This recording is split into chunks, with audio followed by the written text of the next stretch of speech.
Most people trying to lose fat are dieting with a damaged metabolism. That's like trying to drive with the handbrake on. You're not going to get shredded until this is fixed. If you're someone who's eating less, training harder, doing more cardio, and still not getting leaner, this is the missing piece. Your metabolism is adaptive. It responds to how you eat, train, recover, and diet over time. So your metabolism isn't just naturally broken, you broke it. And by the end of this video, you know what a suppressed metabolism looks like, why fat loss stalls, and how to fix it properly before you go on another cut. Your body doesn't keep burning calories forever. When calories stay low for too long, your body adapts by reducing the amount of energy you use. And so how that works, the smaller your intake is, the smaller your output's gonna be. And if you keep the intake small for a very long time, your output is gonna get even smaller. And that's because your body adjusts the amount of energy you use based off your intake. This is called metabolic adaptation, and it's a survival response, it's not a flaw. And over time, your body will lower output through less subconscious movements, worse training performance, slower recovery, and worse sleep overall. And other symptoms you'll have if your metabolism is broken is always cold, energy crashes,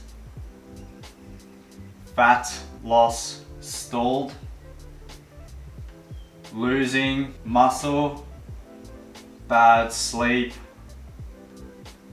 and low mood. Now I'm sure every single one of you might be experiencing at least one of these symptoms, and these are just all signs that your body is just trying to conserve energy. You subconsciously move less, training quality drops, recovery slows down, and eventually your output starts to match your intake. Now you know what it looks like, you need to understand why your body actually does this. Because this changes how you think about cutting completely. So when your body starts to fight back against fat loss, it's pretty much because you've put yourself in this loop that is making your metabolism worse and worse. And it starts with big deficit, followed by hormone changes, metabolism slows, fat loss stalls, and then repeat. So it's just one big loop pretty much. You cut down calories, your hormones change, which causes your metabolism to slow, which makes fat loss stall. And because your fat loss is stalled, you go, oh, I need to cut down more calories, I'm clearly eating too much. And then the whole thing just repeats. And this is exactly what a broken metabolism is and why it happens. So in other words, the harder and longer you diet, the more aggressive your body tries to defend itself. Hunger increases, energy drops, recovery gets worse, and your metabolism becomes more efficient. And if we're looking at the hormonal side of it, it's this whole big chain of events that just makes everything harder. Your leptin drops, which gives you less fullness and lowers expenditure. Ghrelin rises, which makes your hunger go through the roof. The T3 thyroid reduces, which lowers your metabolic rate. And your cortisol can rise, which increases stress and makes recovery and sleeping much harder. This is why crash diets fail so often, because eventually your body adapts harder than the diet itself. And this is important, it isn't willpower issues, it's physiology. So what do you actually do about it? You reverse it. Here's the exact process. The goal here is not to rush fat loss. The goal is to slowly bring calories back up while rebuilding metabolic output. And to actually do this, we're going to find stalled intake, add 50 to 100 calories per week, track energy and gym performance, build towards maintenance, and hold for 4 to 8 weeks. And in this stage, we're not generally trying to lose body fat. We're trying to reset our body. We're trying to improve recovery, gym performance, daily movement, hormonal environment, and overall energy expenditure. Fat loss doesn't happen because calories are as low as possible. Fat loss happens when there's a healthy gap between intake and output. And right now we're rebuilding the output side. And this timeline is pretty much going to lead you to be able to do a productive cut safely. And so far it's looked like this: aggressive cut, stalled, and then we went to the reverse phase, which was 4 to 8 weeks, which brought us into recovery,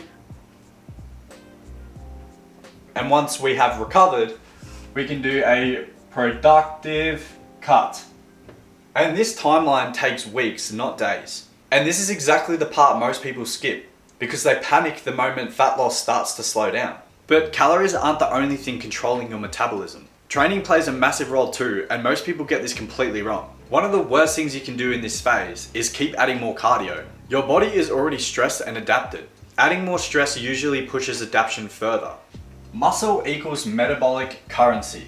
Muscle tissue is metabolically expensive. The more muscle you maintain, the higher your calorie output tends to be at rest. So what you should understand is that resistance training preserves muscle, improves recovery, and improves metabolic output long term. But only if you train the correct amount. If you overdo it, it's just going to lead to more problems. But excessive cardio, like what most people tend to do when their metabolism is broken, can increase fatigue, worsen recovery, and accelerates adaptation. During this phase, your goal isn't to destroy yourself. Your goal is to recover performance. And if your strength is improving in the gym, that's actually a really good sign that your body is recovering. Sleep plus stress.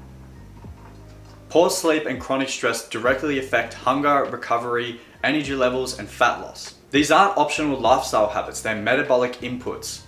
And last piece is, how do you know when your metabolism is actually ready to start cutting again? There are specific signs to look for. A couple of the signs are energy stable, gym performance improving, better sleep, hunger under control,